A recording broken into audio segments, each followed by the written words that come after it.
En The Home Depot sabemos que para papá, el garage es su santuario y el lugar donde empieza sus proyectos.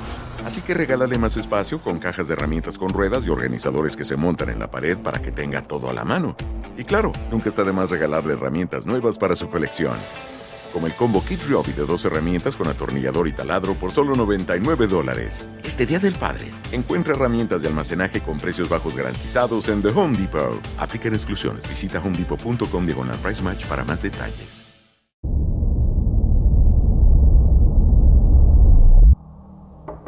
A family begins to experience noises, movements, and apparitions inside their home. One that had never shown any signs of being haunted. It all unfolds over the course of several days until, just as suddenly as it began, it stops. And it all has a very important reason. It is a pleasure to be allowed once again to bring you stories of ghosts, of apparitions, of completely inexplicable encounters. To be allowed to share with you the following tales of the paranormal. We won't delay any further at the opening of this episode. The door is open. You may come in if you wish. If not, this is your last chance. For those who decide to continue, there is no turning back. You are now stepping into the following tales of the night. This happened to us a few years ago, when I was still living with my family. There were my parents, my younger sister, and me. We lived in a normal house. No history. Nothing that would have made us think something like this could ever happen. A house with no ghosts. It all started suddenly, out of nowhere. One afternoon, with no wind, nothing strange, no unusual circumstances. One of the living room windows broke. It wasn't like something had crashed into it from outside. The glass simply cracked. It shattered inward, as if someone had struck it hard. But there was no one there. At the time, we thought it might have been a change in temperature or something like that. We swept it up, cleaned everything, and moved on. We didn't think much of it. But that was only the first thing. The first event.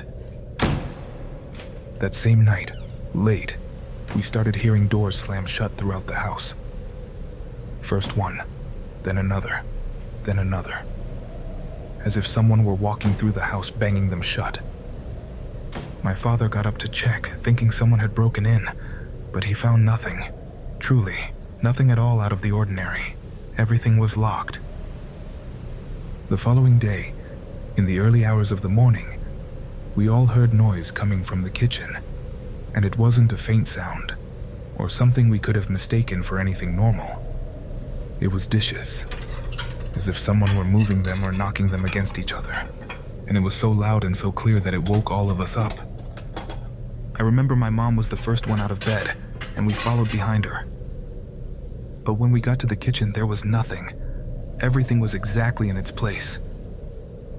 By then, we were genuinely frightened, and things kept happening. Not every day the same way, but consistently. Doors closing on their own. Footsteps when we were all gathered in the same room. Noises from the kitchen in the middle of the night. But as a family, the most intense thing happened to my sister.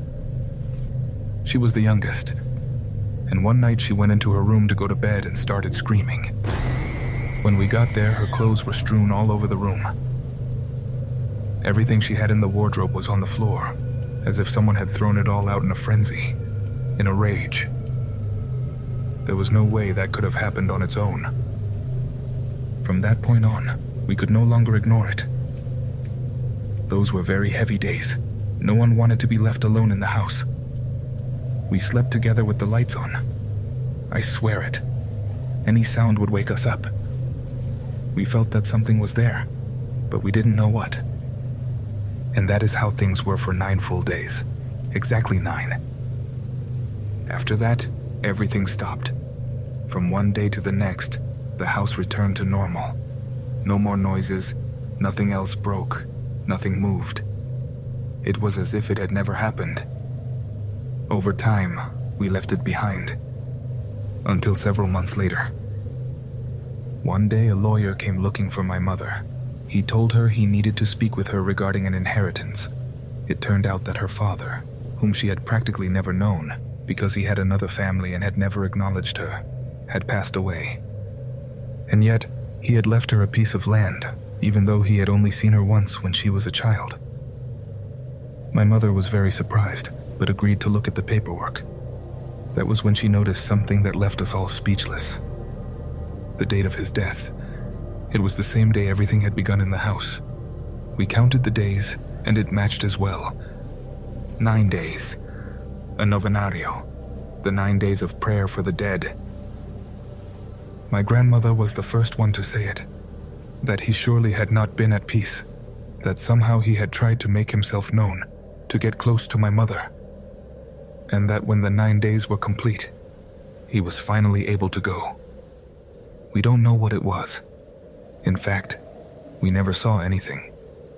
We never saw what was in the house. But what happened during those 9 days is something we will never forget. Never. En The Home Depot sabemos que para papá, el garage es su santuario y el lugar donde empieza sus proyectos. Así que regálale más espacio con cajas de herramientas con ruedas y organizadores que se montan en la pared para que tenga todo a la mano. Y claro, nunca está de más regalarle herramientas nuevas para su colección. Como el combo Kit Ryobi de 2 herramientas con atornillador y taladro por solo $99. Este Día del Padre, encuentra herramientas de almacenaje con precios bajos garantizados en The Home Depot. Aplican exclusiones. Visita homedepot.com/price match para más detalles. Hello, Uriel. Good evening to the community. What I'm about to share happened to me when I was 11 years old.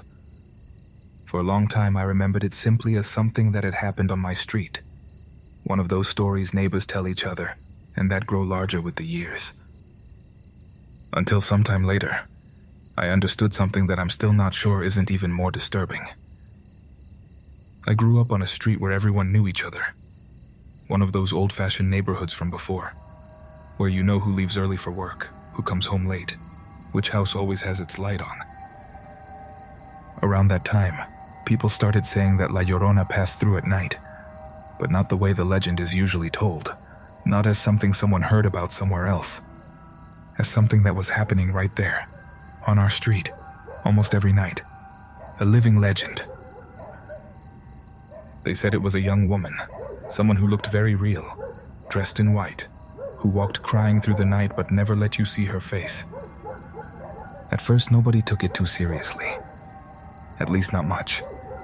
Only the children and those who had already heard her. Because there is always someone who says they saw something, that they heard something, and the others repeat it. But what began to change that were the dogs. The dogs that were always outside their homes. The ones that sometimes wandered out and played together and knew each other. The ones that barked when a stranger passed but then calmed down. With this, it was different. They said that before anyone heard the woman, the dogs would start behaving very strangely, as if they knew she was coming. They would grow agitated and wouldn't listen to their owners. One night, it was finally my turn to hear her. I was already asleep when the noise woke me up. First, the dogs barking. All of them, at the same time. And they weren't barking the way they usually did. It wasn't that warning bark. It was more like a whimper, as if they were frightened or in pain. That woke me up completely. I lay still trying to understand what was happening, and then I heard her. It was a woman. Not a scream like in the movies. It was a very deep cry, very sorrowful. The kind that comes from someone who can no longer stop. It came from far away at first, but little by little it grew closer. I was completely awake, listening as that sound moved along the street, closer and closer to us, until it stopped, right outside my house. At that moment, the dogs changed. They stopped their whimpering and began to bark with a desperation I had never heard from them before. You could hear them running from one side to the other, throwing themselves against the gate as if trying to drive something away. And then I heard the front gate, as if someone were pulling at it. It was a constant sound, like when someone is trying to get it open, forcing it slowly, bit by bit. I couldn't move. I was lying there, fully awake, listening to everything. And then, All at once, everything stopped. But it wasn't a normal silence. Not at all. The dogs went quiet at the same moment. Not one by one. Not gradually. All of them. At the exact same instant. That was what frightened me most. I did not look outside. Of course I didn't. I closed everything up and eventually fell asleep. The next morning, the street was different. There were people outside, neighbors talking to each other, the way they do when something has happened that nobody quite understands. The dogs, the street dogs, none of them were there. Not one. Hours later, we found out they had been discovered at a park, about 5 kilometers away, all of them together, in hiding. They were exhausted, as if they had run a very long way, and they didn't want to come back. That day there was a lot of talk about what had happened, but with time it faded, as everything does. It became just another story. A legend, I suppose, for the people who came afterward, who hadn't lived it, who hadn't heard her that night. For them, yes, just a legend. And I let it stay that way too, until I turned 24. Around that time I started going to therapy. There were several things from my childhood I didn't understand well, feelings that I couldn't trace to their source. In one of the sessions, my therapist suggested we try hypnosis to try to recover memories that weren't entirely clear to me. I agreed, without thinking anything particularly significant would come of it. At first, nothing out of the ordinary happened. Just scattered memories. Things of no importance. But there was a moment when I arrived at a scene in which everything changed. We were trying to access one of the most intense moments of my childhood. Something that had marked me, even if I didn't remember it fully. And suddenly, I felt as though I were waking up, but I was no longer in the office. I swear to you, I saw myself waking up in the middle of the night, in the street. One that was not mine, not the one where I grew up. I was waking up, frightened, in an empty lot. The first thing I felt was cold, an intense cold, completely real. Then I realized I was wet. I didn't know why. I didn't know how I had gotten there. I tried to move, and my feet hurt. Every step was painful, as if I had walked a very long distance, or as if I were injured. Even so, I tried to keep moving. I left the lot and walked. And eventually I came to a street, and that was when I recognized it. The place. It was very close to my house, to where I grew up. I felt a rush of emotion, and at the same time a deep sadness. And I started to cry, not by choice. I simply could not stop. I tried to walk faster.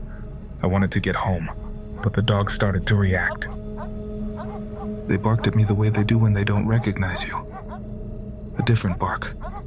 Aggressive, as if they were trying to drive me away. Everything looked strange, like it was shifting, like it wasn't fully in focus. I knocked on doors, one after another, and no one opened, so I tried opening them myself, hoping someone would help me. I had known everyone on that street. I wanted them to take me home, to help me. But no one came out, and I was crying harder and harder. Until finally I reached mine. I saw my gate. My childhood dogs were there, barking at me fiercely. They didn't come close, but they wouldn't stop. I tried to open the gate. It took great effort. I felt as though I had no strength. But eventually I managed it, and when it swung open, the dogs ran. They bolted out into the street, all of them, as if something had startled them all at once. I went inside and all I did was go and lie down on the couch. After that, nothing. No more memories. When I came out of the session, it took me a while to make sense of what I had seen. It didn't add up, but slowly I began to connect it to what had happened when I was a girl. That night, the crying, La Llorona, the gate, the dogs, and that memory. Because at no point did I see myself from the outside. It wasn't like watching someone else, like an out-of-body experience. I was living it. I was the one walking. I was the one crying. I was the one trying to get in. And so, from that moment on, I no longer know what to think.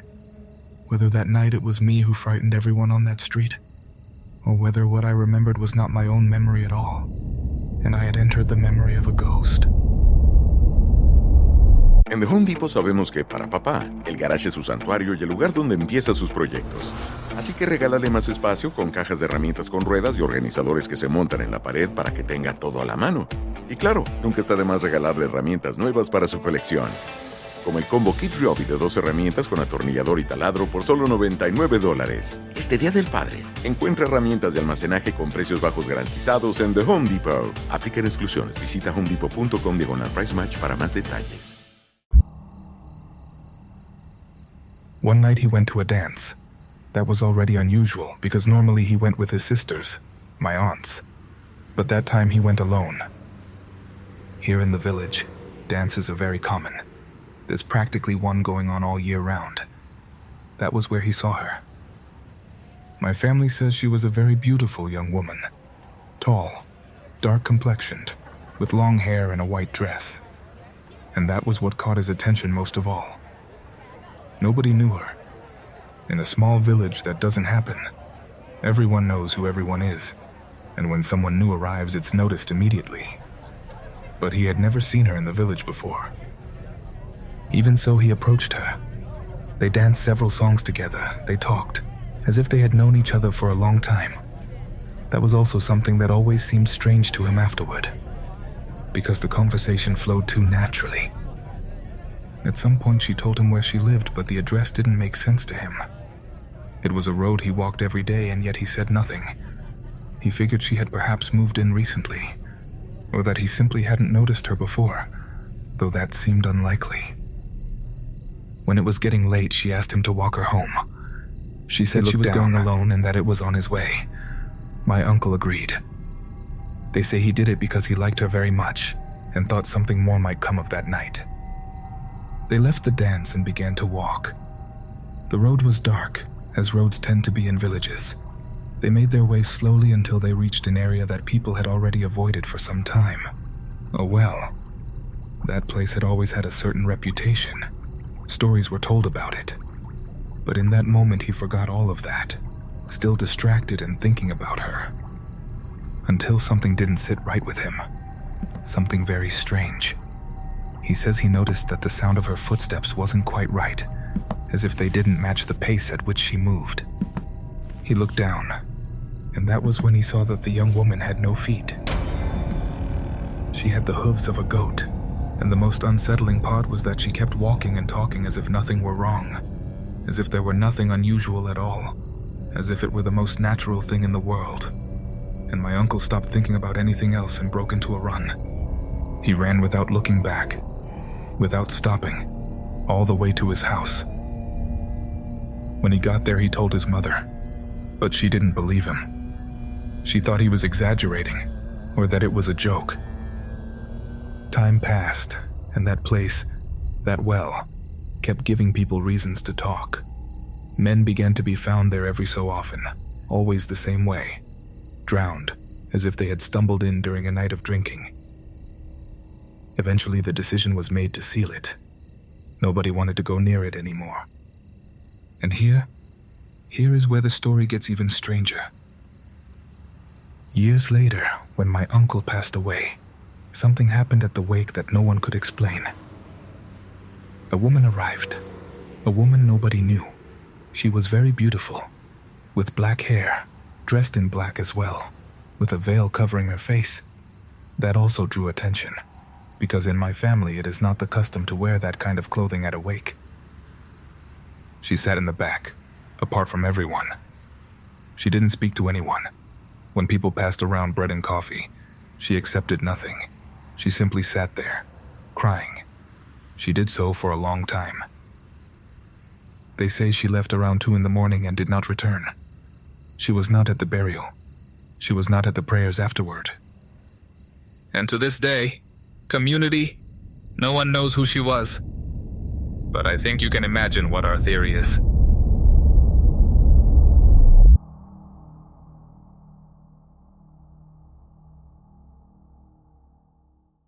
En The Home Depot sabemos que para papá, el garage es su santuario y el lugar donde empieza sus proyectos. Así que regálale más espacio con cajas de herramientas con ruedas y organizadores que se montan en la pared para que tenga todo a la mano. Y claro, nunca está de más regalarle herramientas nuevas para su colección. Como el combo Kit Ryobi de 2 herramientas con atornillador y taladro por solo $99. Este Día del Padre, encuentra herramientas de almacenaje con precios bajos garantizados en The Home Depot. Aplican exclusiones. Visita homedepot.com/price match para más detalles.